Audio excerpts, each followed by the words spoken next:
सम्मानित मंच, सम्मानित मेरे साथी, सभी का हार्दिक वंदन, अभिनंदन और नमन करता हूँ। आज बाबा साहब का 135वां जन्मदिन है।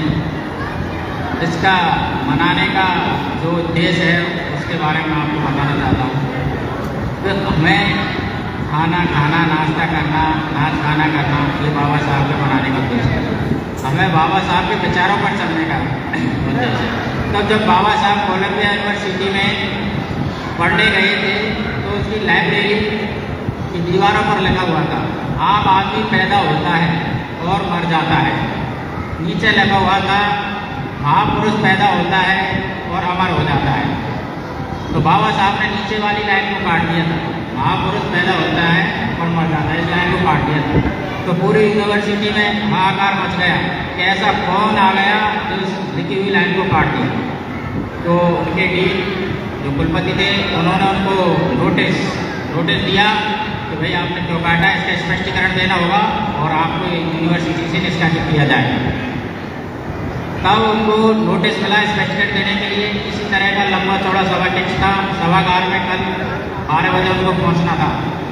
तो जब 12 बजे उनकी बारी आई, वो जा रहे थे तो हंसते हंसते जा रहे थे। तो उनके साथियों ने पूछा कि भाई आपको अफसोस नहीं है, आपको दुख नहीं है कि आपको यूनिवर्सिटी से निकाला जाएगा अगर आप हंस रहे हैं, आपने कितनी बड़ी गलती की है। तो फिर भी वो हंसते रहे।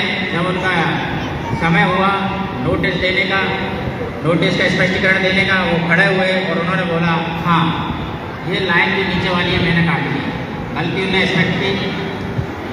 फिर उन्होंने बोला कि ऊपर की लाइन आपने लिखी है कि आम आदमी पैदा होता है और मर जाता है, सही है, पर नीचे की लाइन लिखी है महापुरुष पैदा होते हैं और अमर हो जाते हैं, ये गलत है। उन्होंने कहा गलत क्या है? कि गलत यह है कि महापुरुष पैदा होते हैं, अगर उनके विचारों को मार दिया जाता है तो वो भी मर जाते हैं। तो हमारा उद्देश्य है अम्बेडकर जयंती मनाने का, हमें हमारे महापुरुषों की विचारधारा को आगे स्थापित करना है। तो ये उनका था। उसी दिन से उनको नॉलेज ऑफ सिंबल, ज्ञान का प्रतीक के रूप में माना जाता है। तो वो लाइन आज भी लिखी हुई है। दूसरा, बाबा साहब ने कहा था, मुझे पूछने की जरूरत नहीं है, मुझे पढ़ने की जरूरत है।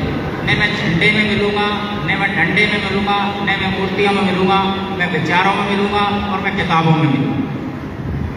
और बाबा साहब ने कहा था कि आप जिस समाज से आए हो, पढ़ लिख कर धन विद्या बल बुद्धि लायक बन जाए तो आपको समाज का कुछ समय, धन दौलत जो भी है समाज को देना है। तो इन पर कौन चल रहा है, इसको शिक्षा ग्रहण करनी है कि हमें भी समाज को 10%, 2% समय, धन बल विद्या बुद्धि जो हमारे पास हमने अर्जित की है वो समाज को देना है। क्यों देना है? तो हमारे भाई लोग हैं, समाज के रिश्तेदार परिवार, वो हमारी बराबर आ जाए, मुख्य धारा में आ जाए। ये बाबा साहब का। और बाबा साहब ने कहा था कि जो ये कारवा मैं बड़ी मुसीबतों से, विरोधियों से लड़के लाया हूँ, बड़ी मेहनत करके यहाँ तक लाया हूँ, इस कारवा को आपको आगे बढ़ाना है। अगर ये कारवा, आपकी जिम्मेदारी है कारवा आगे बढ़ाने की, अगर ये कारवा आगे नहीं बढ़ा सकते तो उसे हर हालत में, किसी हालत में पीछे नहीं जाने देना है। ये हमें बाबा साहब की जयंती मनाने का ये है निश्चित कि इससे हमें ये सीख मिलती है कि बाबा साहब ने हमारे लिए क्या क्या कहा था। और समय का अभाव है, पीछे मंच से कह रहे हैं हमें कम बोलना है, तो खाना खाने की तैयारी चल रही है, खाना भी बन ही रहा है। कोई भाई खाना टाइम में न जाए और जो भी हमको बुला लें, खाने में पर्याप्त मात्रा बनवाया गया है। तो और दूसरी बात यह है कि समझदार लोग हैं वही जिम्मेदार है, और जो सामाजिक रूप से जिम्मेदार है वही ईमानदार है। जिसको सामाजिक कर्तव्यों को बोध होता है, सामाजिक कर्तव्यों का ज्ञान होता है, वह व्यक्ति समझदार होता है। सभी या पूरी कौम कभी जागृत नहीं होती है। जिन आदमियों के, व्यक्तियों के जो मिशन अगर समझ आ जाए तो उसे निरंतर काम करते रहना चाहिए। यही बाबा साहब की सच्ची श्रद्धांजलि है या जन्मोत्सव मनाना है, ये बाबा साहब थे। अगर आप इन विचारों पर चलते हैं तो हम बाबा साहब की विचारधारा को पूर्ण कर सकेंगे, उनके जो कार्य है उसको आगे बढ़ा सकेंगे। और लास्ट में मैं इस आयोजन कमेटी के महानुभाव हमारे श्री CTI साहब ईश्वरी प्रसाद जी, निकेश मीना जी, महेश मीना जी, CTI इन लोगों को बहुत बहुत धन्यवाद देता हूँ। आप आपने इतने बड़े स्तर पर आयोजन किया और मैं आशा और उम्मीद करता हूँ तो भविष्य में भी हम हर साल ऐसे प्रोग्राम करते रहेंगे।